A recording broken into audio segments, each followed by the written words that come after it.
মুআয ইবনে জাবাল রাদিয়াল্লাহু তাআলা আনহু বলেন, রাসূল সাল্লাল্লাহু আলাইহি সাল্লাম আমাকে একথা বললেন, মুআয লাহু আলা দুল্লুকা আলা আবওয়াবিল খায়র, আমি কি তোমাকে কল্যাণের সমস্ত দরজার কথা বলবো না?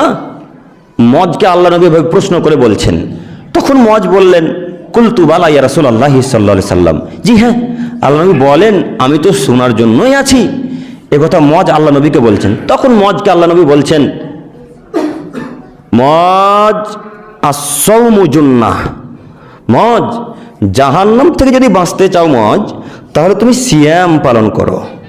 সিয়াম দিয়ে জাহান্নাম থেকে বাঁচা যায়, যেটা বক্তব্য আজকে আমাদের মূল বিষয়। মুআযকে আল্লাহ নবী বলছেন, মুআয আস-সাওমু জুন্নাহ, সিয়াম পালন করো মুআয, সিয়াম দিয়ে জাহান্নাম থেকে বাঁচা যায়।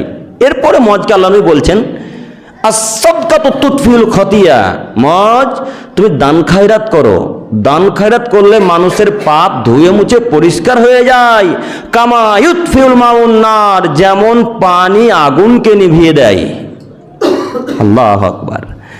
দান খায়রাত করলে জীবনের গুনাহ খাতা পরিষ্কার হয় ওইভাবে, যেমন পানি আগুনকে নিভিয়ে দেয় ওইভাবে। অতএব আজকে থেকে যে কোনো মূল্যে সিয়াম পালন করব এবং দান খায়রাত করার চেষ্টা করবো ইনশাআল্লাহ। দানের কথা যখন এলো একটা কথা বলি, হয়তো ভুলে